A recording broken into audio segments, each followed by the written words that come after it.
It goes in Chinatown and Grass Valley, and more specifically our well-known Chinese families. But you may want to expand on that, Lisa. Well, the title is self-explanatory, and it took a lot of people to make this story. And if you wouldn't mind, if you appeared in this film, please stand up so people can see who you are, please, just for just a second. Come on.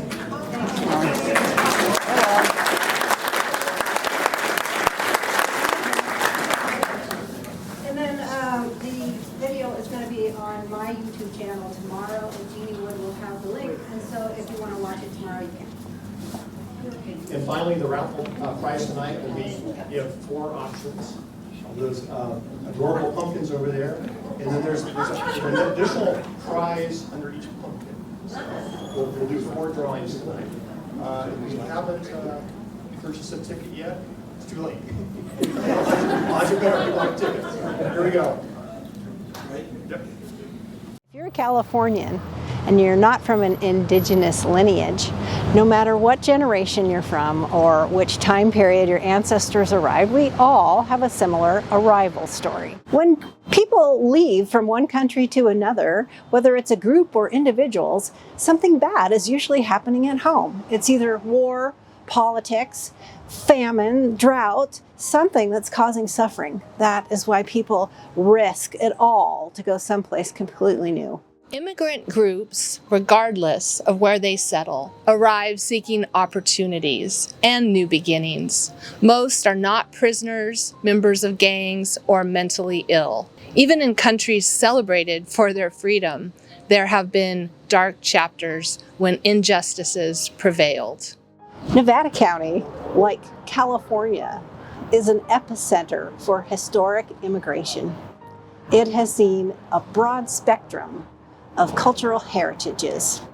The blending of knowledge, histories, stories, cultures, and foods are significant factors in contributing to a California that is a model for the world. In this film, featuring some of Nevada County's Chinese families, you'll hear stories of perseverance, hard work, compassion, grace, and love. You're about to meet members of the Chinese families who have been part of the Grass Valley and Nevada City communities since they started. The Fore, Chan, Yun, Oyung, Heung, and Tinloy families. You'll also meet families like mine who've enriched this area more recently.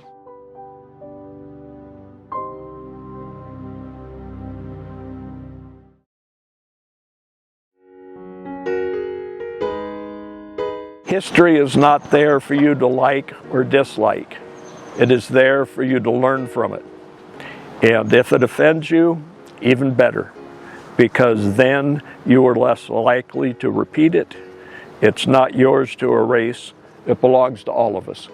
I'm Jerry Martini. I'm a lucky boy that was born and raised in Grass Valley. I'm presently a commissioner on the Historical Landmarks Commission for Nevada County. I have to emphasize the fact these Chinese gentlemen were recruited to come here to work. Cheap labor, worked on the Intercontinental Railroad, worked on the railroad from Colfax to Grass Valley, the Nevada County narrow gauge.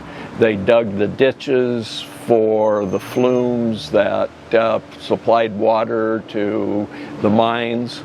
The ditches and the water was absolutely essential to what this area became. They were a very, very important member of the society, even though it wasn't recognized at the time. My name is Gary Noy. I'm a historian of the Sierra Nevada and the American West. I teach at Sierra College. I've taught there now for 38 years. And I teach U.S. history, and I also have taught a class on the Sierra Nevada and the American West. Today we're here to talk about the Chinese Exclusion Act of 1882. I hate to say this, but Nevada Theater, where Cats performs, a great arts venue, was at one time, they had a rally at the Nevada Theater, an anti-Chinese rally. And I saw that in the book Driven Out by Gene Pfizer, and I said, oh my God, look at this flyer, Nevada Theater. Well, haven't we come full circle, you know? The impact of the Exclusion Act really didn't end until the 1960s, almost a century later. When the Chinese arrived here, they were almost immediately put under some kind of restriction. It was usually economic. They were limited to where they could mine. They were limited into the kind of jobs they could do. This is the sad and dirty part, and that is that people were getting jealous, maybe, that the Chinese were taking their jobs away. Well, they were just only doing the jobs that nobody wants to do. Do you think Chinese started out wanting to be laundrymen? No. They did it because nobody wanted to do it. So they would do it. And they would do lots of it again and again. So that becomes one of the stereotypes. Or the cooks, hey, you cook pretty well. Okay, so we'll cook. We'll add some American ingredients and Chinese ingredients. So that's, again, it's out of sheer necessity, or being a gardener or a laborer. So, but for some reason, they could see that, they're making money, they're taking away our jobs. They're really not taking away their jobs. They're just doing the jobs that nobody else wanted to do. There are sadly so many stories of violence and anger and racism toward the Chinese that are just overwhelming and just uncomfortable at best and really horrifying. It's part of our legacy. And there's one thing I always tell my students is that if you really want to understand a people and a culture and a place, you've got to take the bad with the good. A lot of times, a lot of our history in American history is overcoming the oppression of things and overcoming the bad elements. But if all you focus on is the good, the quaint, that's not history, that's nostalgia.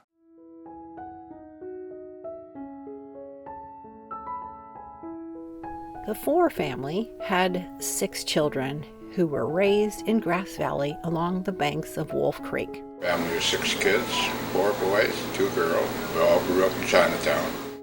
We'll hear directly from Victor and Lily, and indirectly from Lawrence and Ida.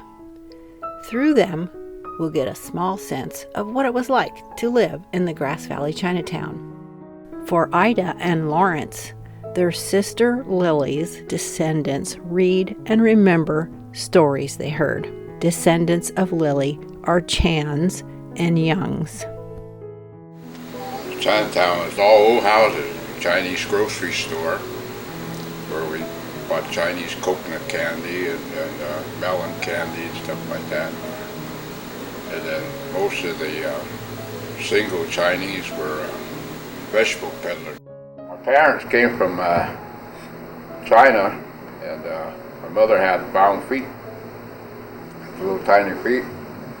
Back in China, she was about 16, 17. She married my dad, and my dad brought her over to this country. And my dad was over here, okay, and he went back home to China to bring my mother over. And she was pregnant when he brought her over. They called me Childhood because I returned to China. She always had to wash dishes, kneeling on a stool because she couldn't stand.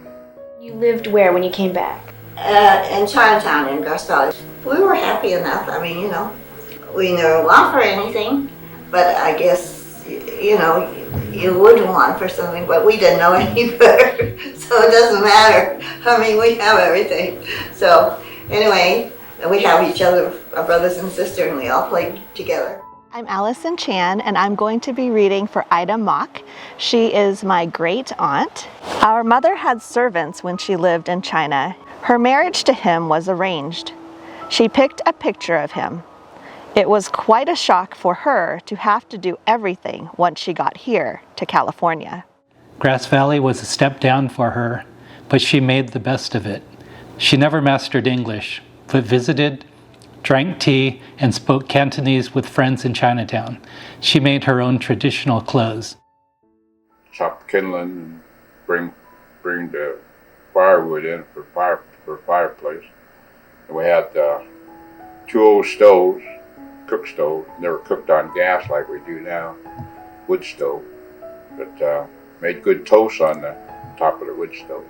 And Mom cooked with big old-fashioned wood stove in the kitchen. Hi, I'm Dr. Tiffany Chan, and I'm going to be reading for Lily Fore, my grandmother. In Chinatown, our house walls had cheesecloth on them and wallpaper over them. Whites did the papering. The floor was covered in linoleum. The walls were thin. My name is Cecilia Chan. They had a house pretty much on an inn, and there's a pasture, and so she can see in between the lumber of the wall, and she can see out. And I believe there's a horse and a cow, so she always saw these things. And when it rained, quite often it got the floor inside the house wet. Our house had a big stove in the kitchen to cook and heat the house. We had an electric light that hung down from the ceiling, and we also used candles. A lady came by each month, Mrs. Wolford, to collect rent, which was between $3.50 to $5 per month. Most people kept ducks, pigeons, and chickens in the backyard. We called the house of worship the temple. We didn't call it a joss house. About an acre of ground up at the foot of Chinatown, and we used to play football and touch tackle and stuff like that. Wolf Creek was running through alongside of Chinatown, and after school in the summer we used to swim in the creek. In those days we got a lot of rain, a lot of flooding. The creek overflowed, comes up the back end of the house. Father Jack Fore worked for the 16-to-1 mine in Allegheny, then as a cook at the National Hotel in Nevada City, the Empire Mine, and then at the Owl Tavern. Dad's he's kind of quiet. Dad used to do a lot of bacon, fruit cake, and Dad used to make good drop biscuit, and made good pies, apple pie, pumpkin pie, waffle. Used to make good waffle from scratch. One of his memories is that he was a very gentle person, very quiet, but I remember him always repairing things, toys for me, anyway, roller skates, scooters, and he made kites, so he did a lot of things for us, and he got interested in catching butterflies. He would come out and help us catch all the monarch butterflies, and then we had chickens and ducks and so forth, and so he taught us a lot of things about caring for pets. My grandma was, she was dainty. She was a really beautiful lady. We'd always have a cup of tea waiting for us when we came home from school, or snacks. And when I came home from college, she would always have my favorite pie, apple pie, waiting for me. But I remember when we were kids that she used to comb her hair, and I didn't realize she had her hair in a bun, but when she combed her hair out, her hair went all the way down to her buttocks with that long. Of course, the other thing is she made her own clothes. It was amazing that she would cut up the pattern, lay it out, and it's always black or navy blue outfits. I miss Chinatown and the closeness that people used to have. Grass Valley gave us all a good start in life. There were no nicer people anywhere I've ever been or lived. Other communities, towns, cities have all had many stories of atrocities against Oriental victims, but Grass Valley and Nevada City have always been unique in treating the Chinese people kindly, with friendliness and respect. Perhaps because there were such a small number of us. Who knows? We're subject to the foreign miners tax, which in the beginning was applied to every miner who was from a foreign country. whatever race or nationality or whatever language they spoke, but very quickly became targeted at people of color and people who did not speak English. So the targets were the Mexicans and the Chinese. And the foreign miners tax was a $20 tax applied monthly. $20 in today's money would be about $650. The Chinese, over the history of the foreign miners tax, roughly $5 million was raised, which would be roughly $160 million today. 95% of that tax was paid by the Chinese. Sherman's brother was here first. Then Sherman came. At first, the brothers packed pears and peddled produce from house to house. They also picked fresh produce in Sacramento. I had transportation here and met with my grandmother. I think that he fell in love with my mother right away. And my grandfather was a cook, and so the two of them managed to find a house on Alta Street. Prior to the store, there was a pear orchard and a mine there. We opened our doors in 1938 and closed them in 1964. First job, of course, was working in my dad's grocery store. As soon as we were able to trust us with putting eggs in a carton of 12, stocking empty shelves, products that came in. And then eventually, when we were old enough, we got to on our first customer. And then when we got our driver's license, we deliver groceries to some of the customers that needed delivery. My grandparents were next door. My family lived in the other part of the, I guess I'll call it a duplex. And it was very nice because my grandmother and grandfather were always there in case we needed anything. Store was right next to our house. All of the older brothers and sisters took care of me one way or the other. My first job, being a busboy at a restaurant called The Office. I graduated from high school. I had applied to the California Division of Forestry, and that's what it was called at that time. Now it's CAL FIRE.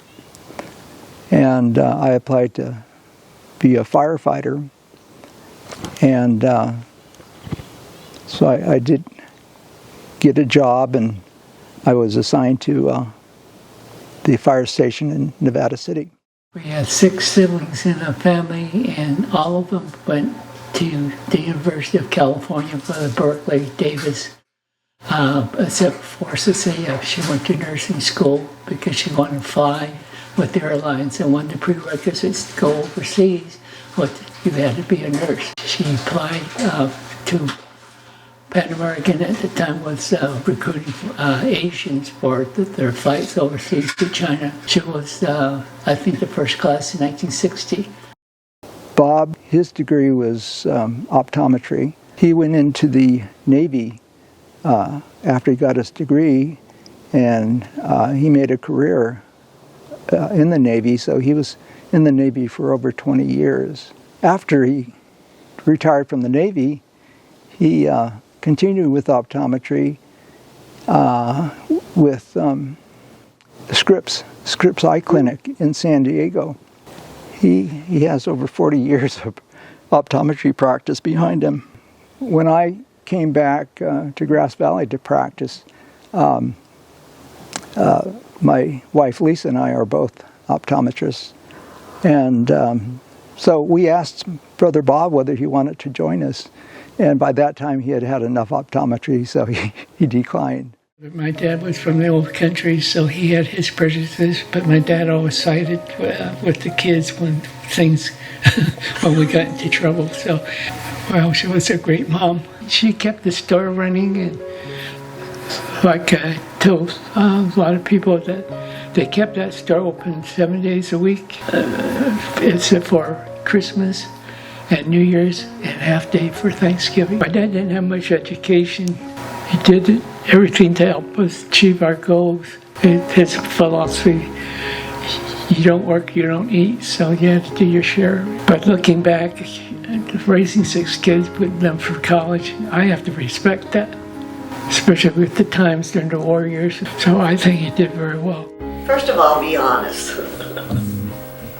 Yeah, and be good to your parents. Always be good to your parents.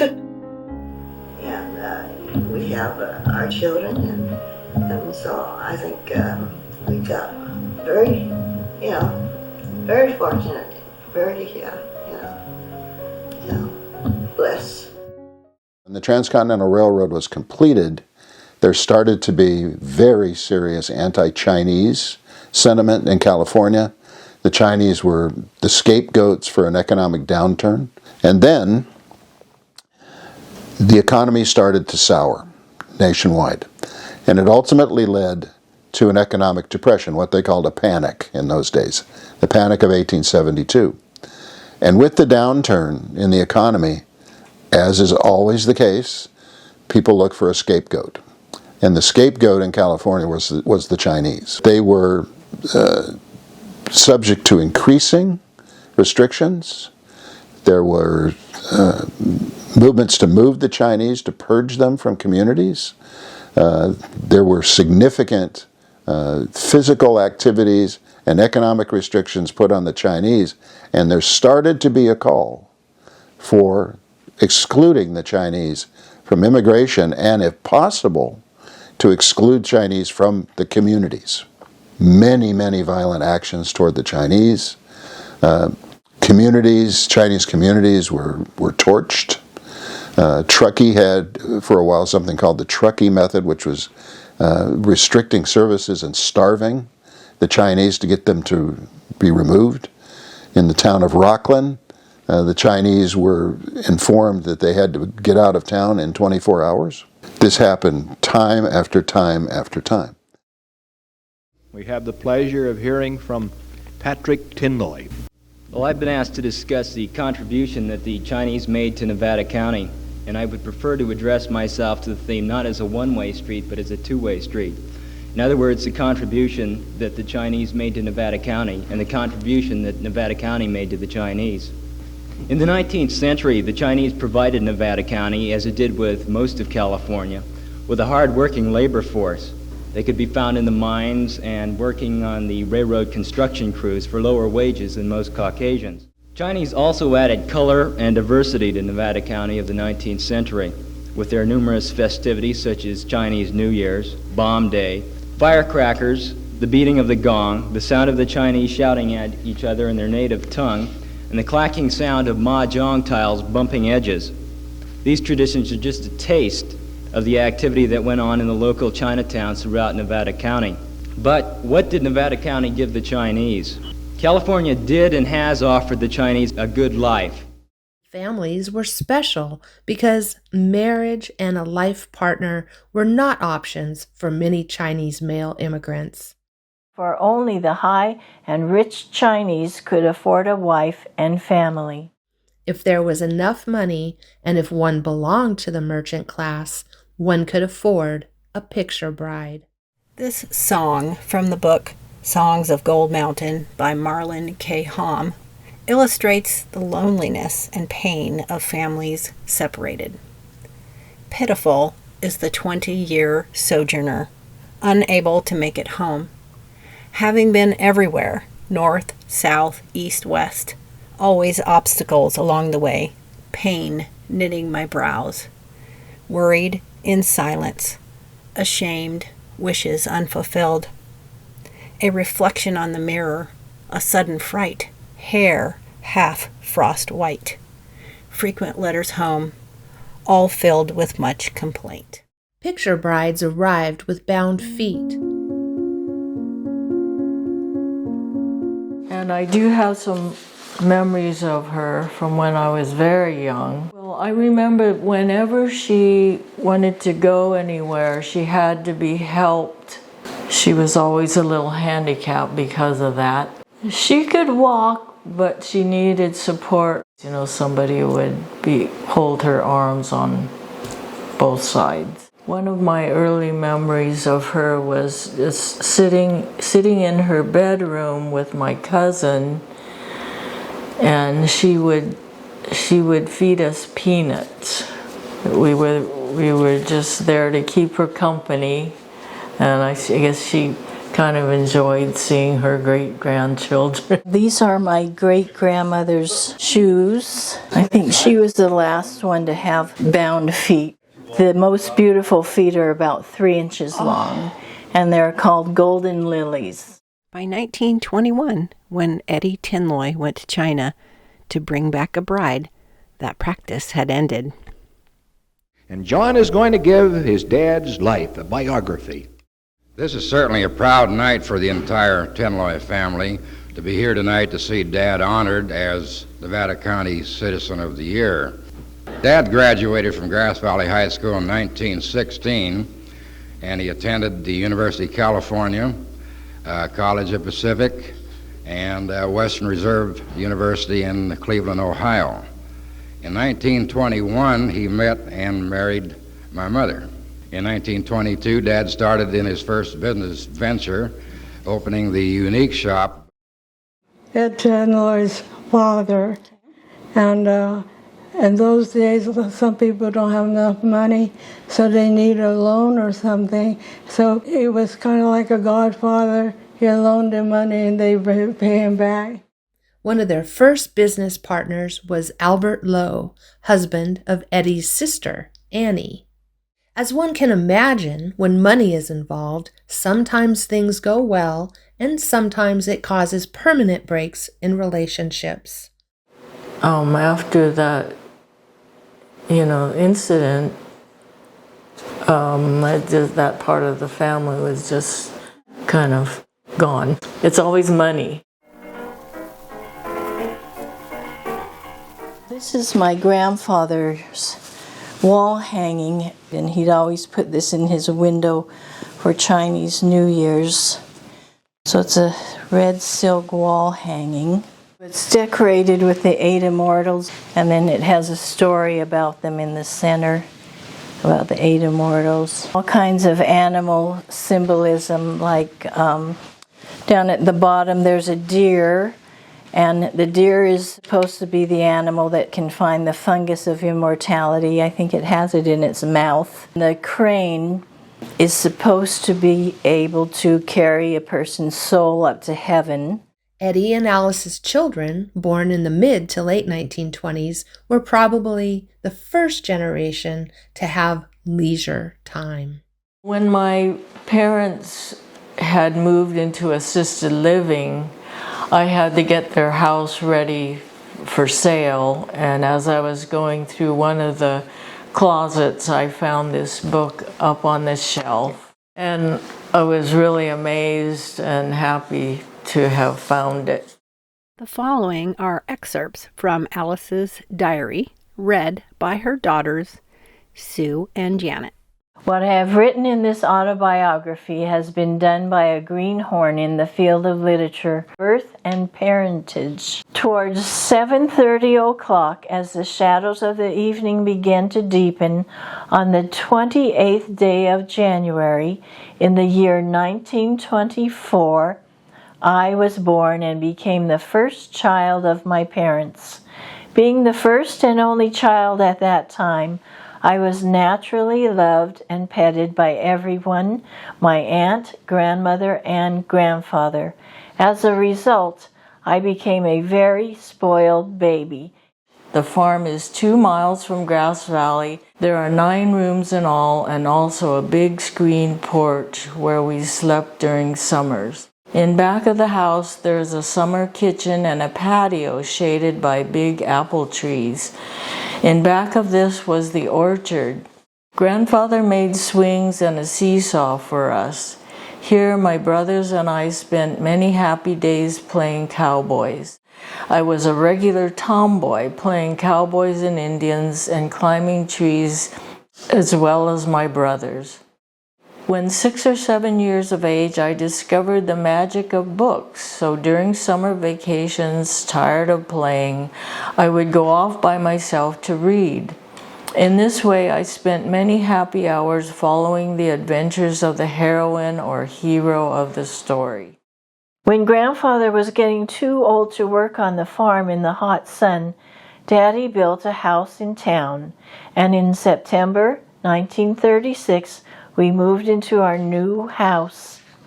I had wished for many years that we could live in town instead of living on the farm, but now that I am living in town, I wish I could spend my vacations on the farm. I realize now that one can have a lot of fun on a farm as well as in town. My hobby. My hobby is that of playing tennis. I did not try playing until the summer of 1936. My friend Ida and I began talking about good tennis players and finally became so interested that we decided to learn how to play. 14-year-old Alice dreamed of becoming a concert pianist. During her high school years, she performed in concerts, plays, and for the Rice Bowl fundraiser. While she didn't pursue music as a profession, she did play the piano throughout her life. Dad was instrumental in organizing the Chinese Chamber of Commerce, which in the late 30s and the early 40s were real goers. They participated in things like the 4th of July parade by entering floats. One thing that Dad prided himself on very much was the upbringing of his children. And actually we thought at that time that was real strict and pretty tough. I guess I was the one that thought we could get by and break some of these rules. I'd like to recall an incident where it happened to be a weeknight and some of the fellas asked me to show up down at Ray's Smoke Shop. It was a hangout for the high school kids at that time. I decided not to say anything about it and decided to fix myself a little exit, and I placed a ladder in the patio. My bedroom was on the 2nd floor, and I escaped all right, and we went uptown, had a good time, and when it was time to come home, started to go back to the ladder, and there was no ladder. So. Grandmother, she was known as Tai Tai. That Alice was married to Ed Kahn, Tinloy. And then they had their children, Alice, Edward Jr., John, and Frank.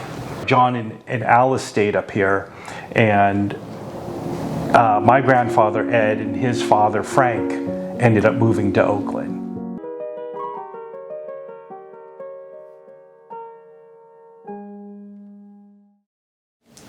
The Chinese populations in the Sierra Nevada just plummeted. From 1880 to 1900, the overall population of Chinese in the Sierra Nevada counties dropped 43%.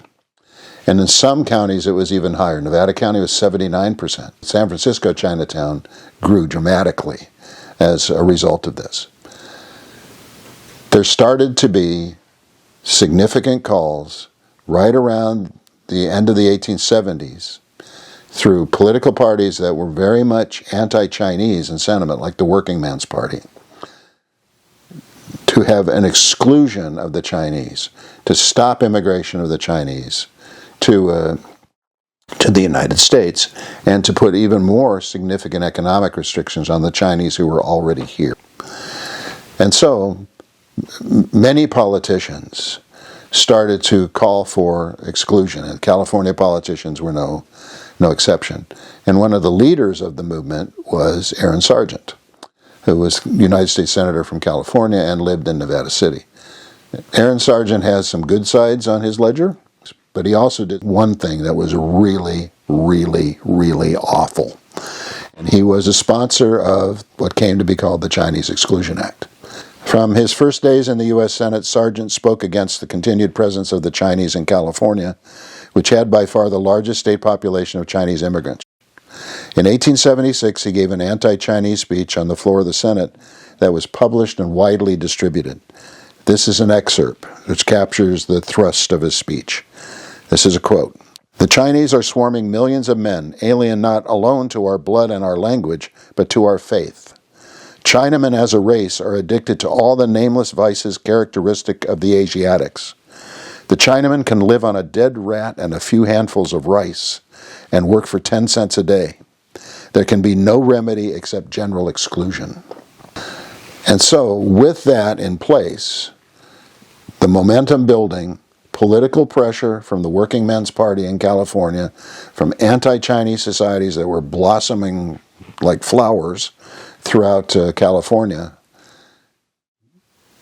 the Chinese Exclusion Act was introduced in Congress and passed in 1882.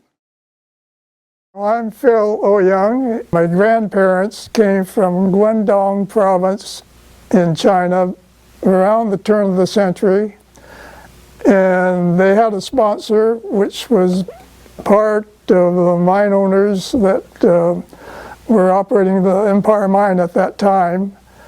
So my granddad got into the country, and my grandmother came with him at that time as servants to the mansion that was being built. And later on, they built a cabin behind the mill for father, granddad, and my mother, grandmother. It was golden years for a lot of the immigrants from China. They were working the mines and working on the railroad and doing very productive farming. So at that time, things were rough in China. The British and a lot of the countries are trying to overcome the Chinese government because of the land grab, and so the British got control of Hong Kong, and eventually, as the people migrated, everybody was searching for a better life out of China. About 1916, my dad decided to take the chance and come over, since my granddad had already established a relationship with the mine owners. And in that case, he had a sponsor. So when my dad got into the country, then it was easier for my mom, who came in during the 1924 time frame. And I was born in 1938 down at the family cabin behind the Empire Mill. I'm the sixth son of George and Susie Oyung. Yeah, there was plenty of food coming out of the garden, and there was bok choy and bitter melon and tomatoes and corn and beans and potatoes and everything under the sun. If a person died not being in his home country or in his hometown, I guess the gods or whoever would ostracize him. So he wanted his bones to be buried back in the old country. He left on his own 2 feet back in the early 30s. Well, Grandma stayed and took care of the kids. And I guess he went his way, and Grandma was up at Glenwood Cemetery. We enjoyed the mansion, and we always snuck into the swimming pool, snuck into the bowling alley, played tennis all we wanted to, no cost. So that was a fringe benefit, and it was a kind of a lifetime dream. As a kid, I can remember running through the fountain. I think there's a big round fountain in there, and running through the main mansion that was in there. I mean, just kids playing like it was a haunted house. The Chinese Exclusion Act of 1882 excluded Chinese laborers, skilled or unskilled, from entering the United States for 10 years, so till 1892. Merchants under this Exclusion Act, Chinese merchants, could bring their wives, but laborers could not. 1882, 40,000 Chinese immigrants. 1883, the year after the Exclusion Act was passed, only 8,000 Chinese immigrants, and only 44 of them were females. And in 1887, 5 years after, there were anti-Chinese social clubs and civic organizations. 7% of the state population was Chinese. 20% of the state's prisoners were Chinese. In Nevada City, the sizable Chinese community here reinforced their dwellings with bars and bolts and what they called fastenings. And they also purchased firearms.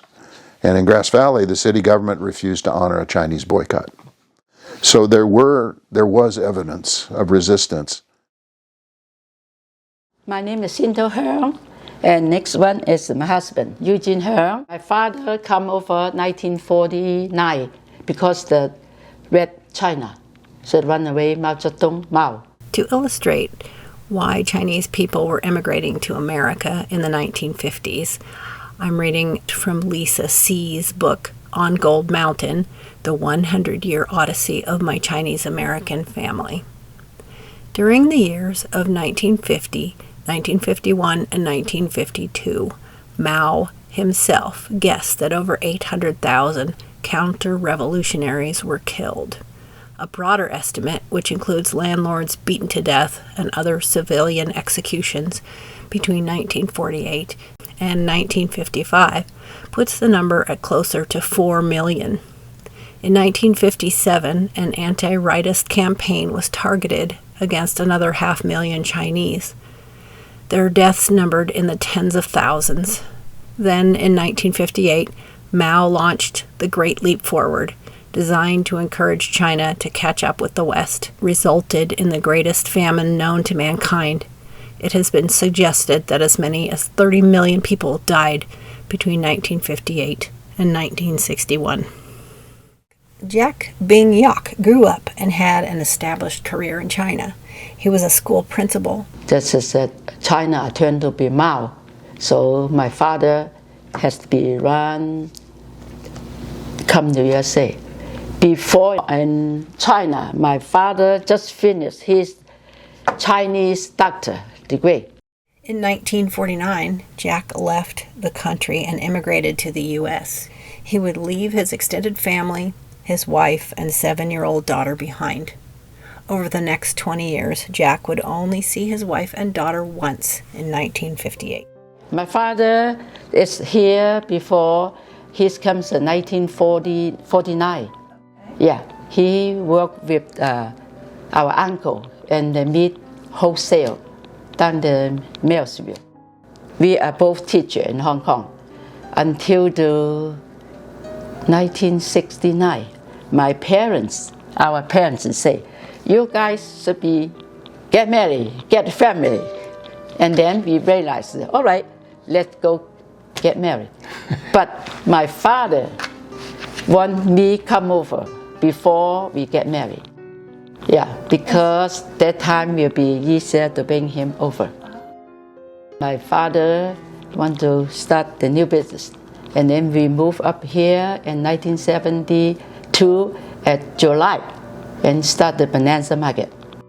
We had a hard time the first time come up here because our English. And then but the people so nice to help us. And day by day, and then we learn more English. To me, first one, the avocado. Don't know what's that the little round thing, and they tell us avocado.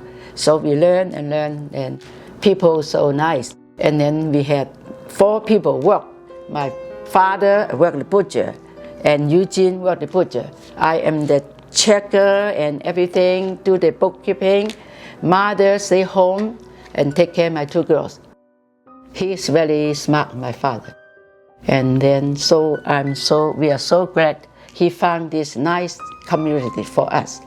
We are very pushy here and let us have to be very, very good life and very pushy all that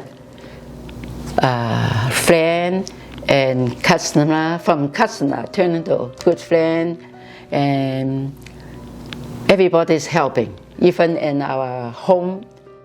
His family will remember Jack as an avid reader who read several different newspapers each day, as well as countless books on a wide variety of topics. Jack loved learning and pursued knowledge constantly. He was always well informed, offering insight and intelligent conversation regarding world events.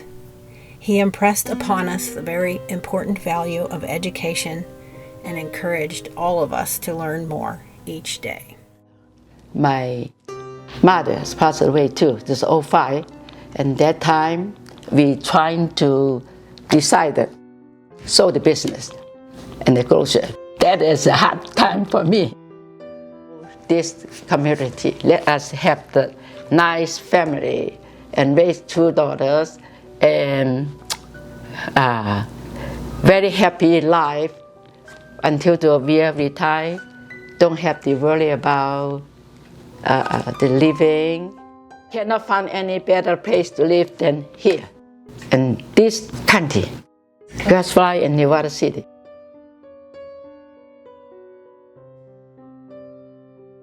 We are a very nice family. Yeah, good family. And a good daughter, too. In the 1930s, the legal restrictions against the Chinese eased a little bit. In 1930, congressional action allowed admission of Chinese wives who were married to American citizens prior to 1924. And in 1935, there was a law called the Public Law 162, which provided a path to citizenship for several hundred Asian veterans who had served in World War I 17 years earlier. My father was a Yun. Grandparents on the Yun side were immigrants, so my father was a second generation. They moved around quite a bit because, well, from what I understand, they had established the business.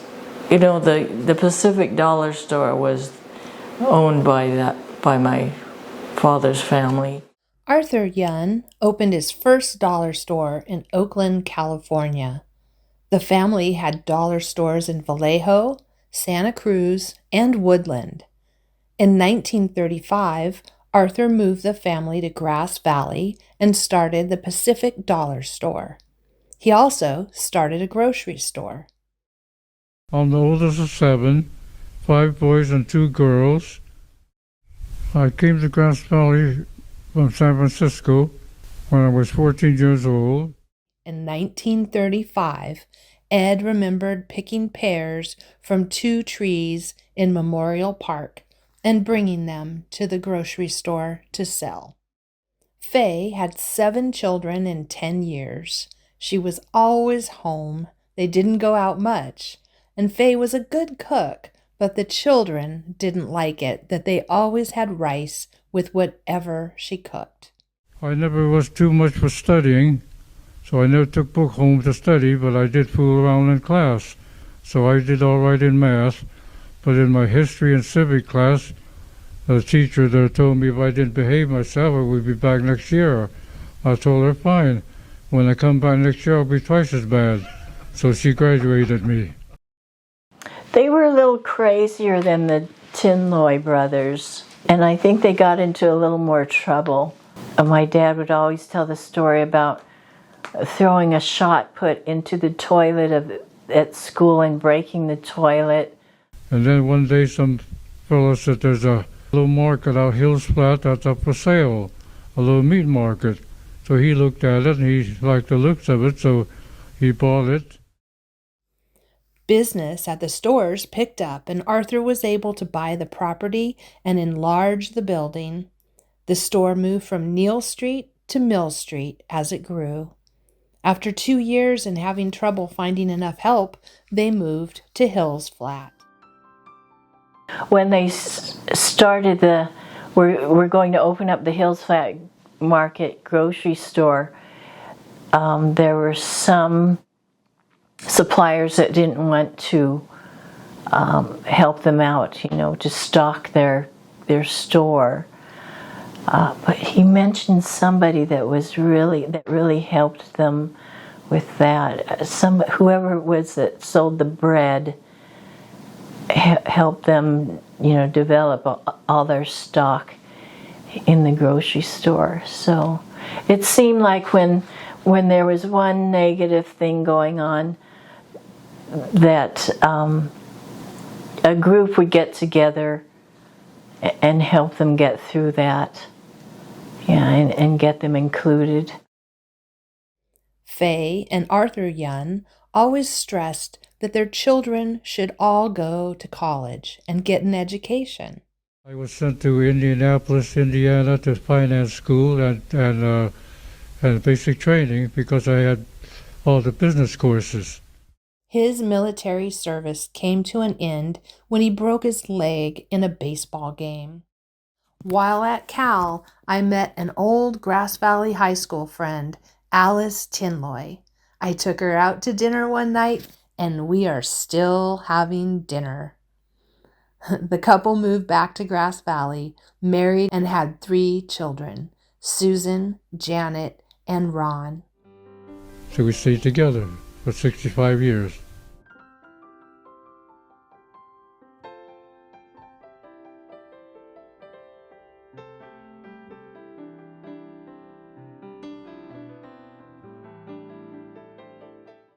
In 1943, President Roosevelt, Franklin Roosevelt, signed what was called an act to repeal the Chinese Exclusion Acts to establish quotas and for other purposes. And this measure supposedly repealed all the versions of the Chinese Exclusion Act. The law was the result of the fact that in 1943, the Chinese were our ally during World War II, and it was a gesture of goodwill. Asian exclusion finally ended with the Immigration Act of 1952, but the quota system for all immigrants, including the Chinese, was not abolished until the passage of the Immigration Act of 1965. So nearly 100 years of restriction and exclusion toward the Chinese. And an event that takes that long is going to have impacts all the way up to the present day. My dad was a paper son. He came over in the 1930s, and he worked as a houseboy in the Marina District of San Francisco. And he said to himself, one of these days, I want to own a house in the marina. And we did. Ultimately, in the 1970s, he bought a house. When he came over, he met up with other relatives and started a fortune cookie bakery in Chinatown. It was called Mimi Bakery, and it's still there. It was a lot of work. I mean, during the summer, we worked 7 days a week, 12 hours a day, because, you know, tourism. I mean, there was the demand for cookies, so that's all you did. It was work, work, work. And I didn't have much of a social life growing up because all we had to do was work. But they were married for over 50 years. You know, it's kind of like that's just how it is. You get married, you have a family, and that's it. You don't divorce, and their expectations weren't there. I don't know. It's like the goal is to have a family and to go to the USA if possible. I was an ESL teacher, and I was good at that because I did not speak English, and it was very difficult for me growing up not knowing the language. And ultimately, again, I overgrew that, but I always remember the pain of having to be in a class for slow learners, not because I had any, if not knowing the language is a disability, I guess I had that. But ultimately, you know, I would say anything and everything that happens in life, it's okay as long as you view it in a positive manner, and that ultimately, you know, your pain can be your gain. Change is slow. Change is slow. We have to help people understand that there's no fear, you know, that we're all together, we look a little different, but our dreams are the same. You know, we want the same things for our kids. We want to live in a nice neighborhood. We want to be able to eat, have a decent car. It's not unique to any one group. The grandparents, great-grandparents went through this very, very difficult time, and yet they came out on the other side believing in this country and believing in the goodness of people and making contributions and really making a difference. It's remarkable. Many things happened behind the scenes to develop this story. It was produced in months when it easily could have taken years. In recognition of incredible teamwork, from the community connectors sharing names and contact numbers, to family members willing to take time to talk to us, even with their busy lives and while dealing with grief-stricken tasks, to our history experts who carved time out of their schedules, to people who searched through storage units, combed through family albums, drove up the hill, FedExed materials, donated artifacts to the Nevada County museums, and expanded our online Nevada County Historical Archive, to the archivist teams who carefully handled family treasures, scanned and digitized materials expeditiously. This speaker night presentation, we've only scratched the surface of these Chinese family stories. In other formats, there's much more. Walk the tour routes or listen to them on your computer and investigate the Chinese American collection on the Nevada County Historical Archive website.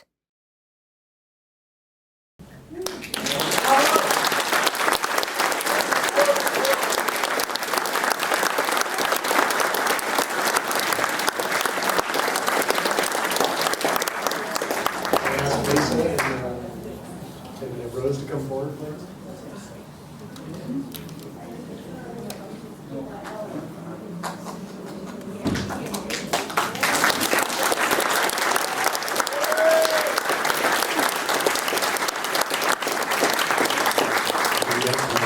Hours or days you put in the project. Want to talk about the walking tour at all?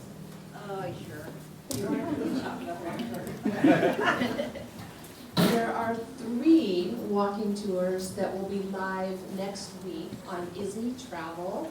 It's an app that you can download to your phone, or, like I mentioned there, you can also go onto the computer and view, if you want a bigger screen, because there are images to look at, more photos. We decided it was about 3.5 more hours of stories.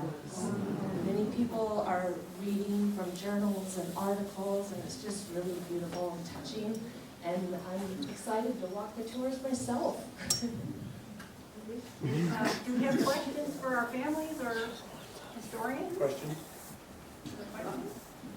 How did this whole project start for you two? Did someone, like I know the Tinloys have come up here, did you meet them and then say, oh, let's start with other families too? We connected with the Tinloy. Microphone. I was interviewing Sue, and Sue says, talk to Casey. And so I connected with Casey, and Casey blew my mind with all the stuff that he had. Okay, sorry.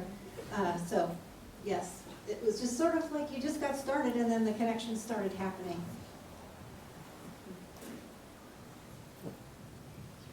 What was the website? Oh, it's izzytravel.en. IZI. Sorry. IZI travel. What was the incident that they referred to that seemed to create some problems? Do you know? I'm not sure if they want to say. I was being deliberately vague.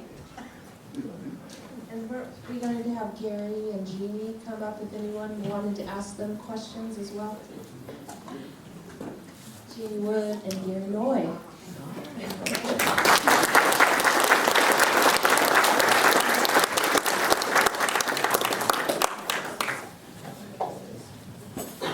Any questions for them? So I'm reading the book Ghost of Gold Mountain. Are you familiar with it? Yes. It specifically says Grass Valley is a hub, the spiritual community of the Chinese in the area. Have you investigated that more? I have not, but I know that each of the Chinese communities, which, by the way, when you go through the Golden Center Highway, that used to be where the Chinatown was, you take Interstate 80, you go through Newcastle, Loomis, Auburn, that's where the Chinatowns were, wiped out by the interstate. Each of the communities had spiritual centers to one degree or another. But because up here in the Grass Valley, Nevada City area, the concentration of Chinese was significant.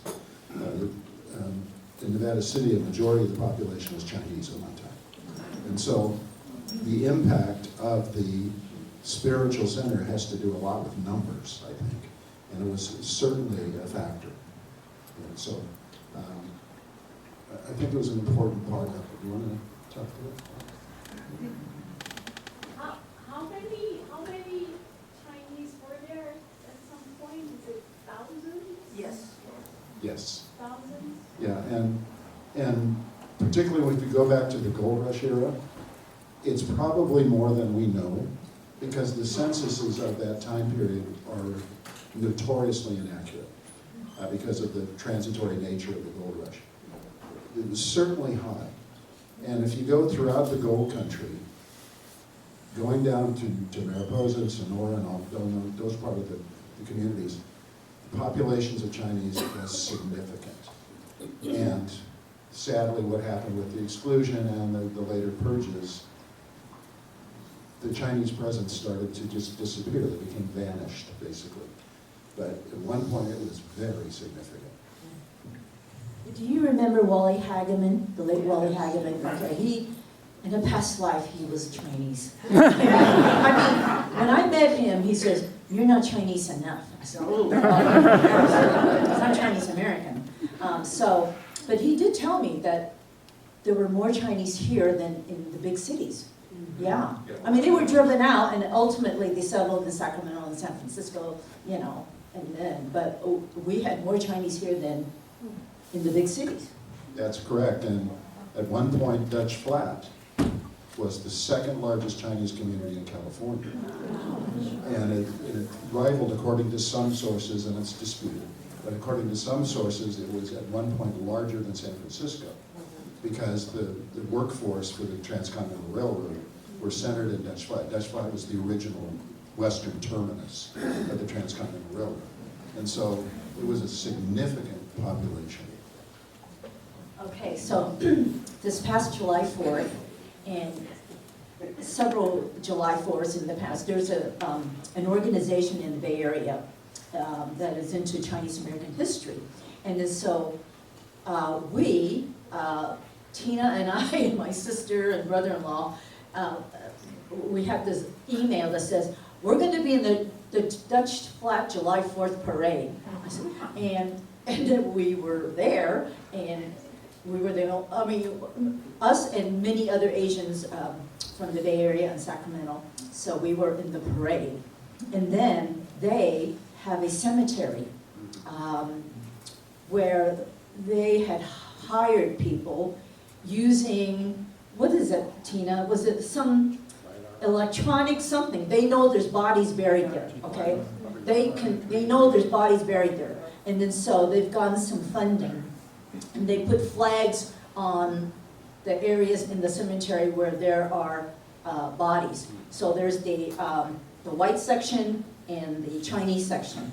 And then so we saw all the flags that are on the ground that identify these Chinese bodies that are still there.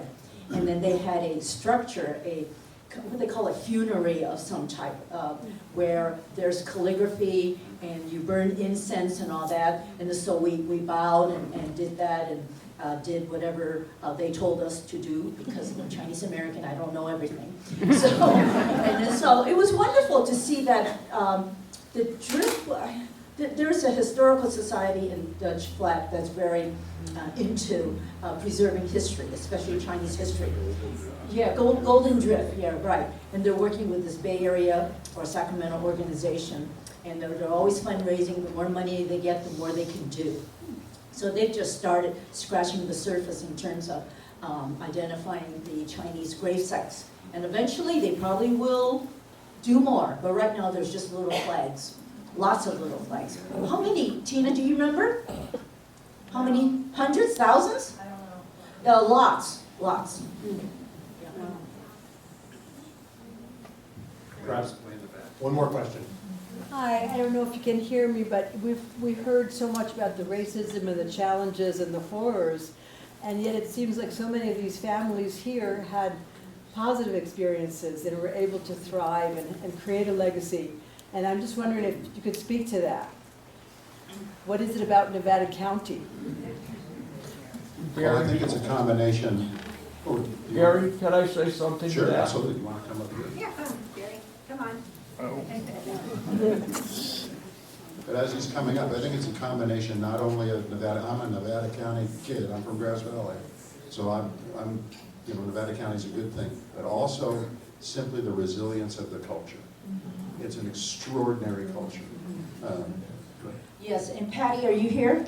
Where are you, Patty? Okay, so Patty she grew up here, and her dad worked at Empire Mine as a landscape landscaper. So she knew Philip Oyung's family. And she would say, oh, every year during Chinese New Year's, we would go over there. There's a tight-knit community. The Chinese sought each other out and supported each other, celebrated with each other. If there's a passing, mourn with each other. There's that tight-knit, and I think that addresses why they were able to be successful, and rather than poor me, sorry, you know, just look for the best in each other and move on. I was lucky enough to be born in Grass Valley, and some of my favorite memories of growing up have to do with the Hills Flat Public Market and the wonderful families that lived there. My father had gone to school with the Youngs. They were friends, they bowled together. It was all part of a wonderful community. And to the point that the teasing could go back and forth between both.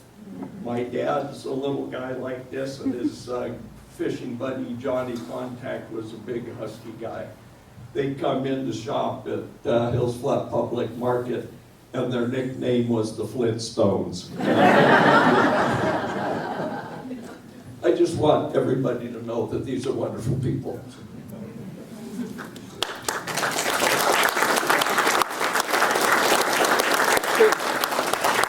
One more question. Just one more question. I do have a question for our researchers, and that was there was an ordinance in the Grass Valley Planning Commission or Nevada County Planning Commission where Chinese were not allowed to own land in certain parts of the county. And one of those places was Spring Hill. And I want to ask our researchers, have you ran into that? Because when my dad bought the house at Spring Hill, the neighbors complained that Chinese people couldn't own property there. So he went down to the planning commission, and of course, you know, the planning commission said that that was no longer valid, or they changed it somehow. But it was interesting that in certain parts of the county, Chinese were not allowed. And I was wondering, why Spring Hill? Why couldn't Chinese own property on Spring Hill? When was this? The ordinance, when did Dad buy that house? 79. Dad bought the house in 79, and the paperwork, there was something related to something from 1955. There was something about this had been in existence. So in that time period, it was not uncommon that developers would deed restrict properties from certain minorities who were residing there. That's probably what you're referring to. So it was the developer. It's usually the developer. Those are patently illegal today. Oh, interesting. Thank you.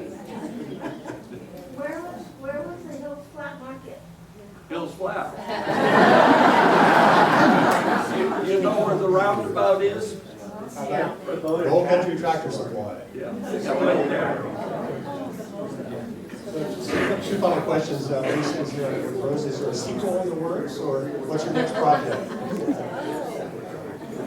Well, we're going to finish the walking tour. That's the next Walking project. tour. Jerry, we'd like to promote other historical offerings. Are you doing anything special this coming Sunday? Yeah, I'm inflicting myself on a group of people at the North Star House. I've done a 5-year study on men that died in the mine. Started with the Empire Mine, and then it grew to the Empire and the North Star and their holdings. So it became 24 mines.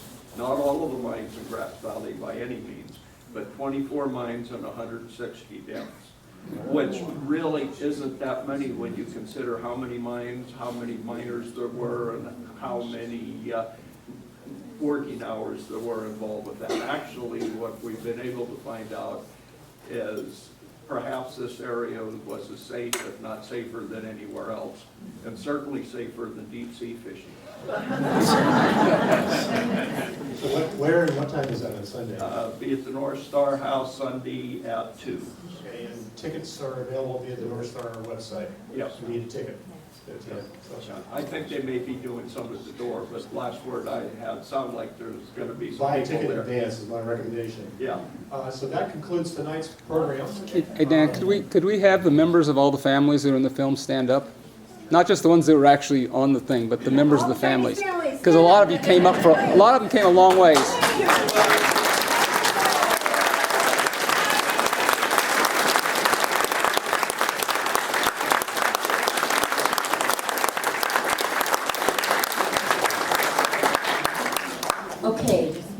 year, Chinese New Year's. Year of the horse. It's the fire horse, okay? Sunday, March 1st, okay, on Commercial Street, which is the old Chinese Quarter, from the bottom all the way to the top, ending up at the Miners Foundry, okay? So please join us. I just wanted to take a moment. This is the first time I had seen this. And I just wanted to thank Lisa for using that special filter that made me look younger, younger and cuter. So I appreciate that. Excellent work. Oh my God.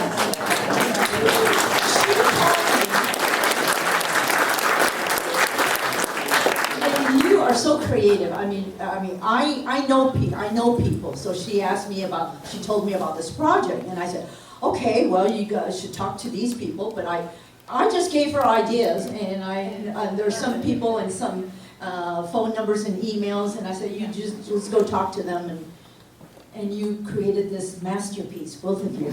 Yeah. And Jamie's like, what is this story about? And I'm like, I don't know. The families are going to tell us what the story is about. And they did. Thank you.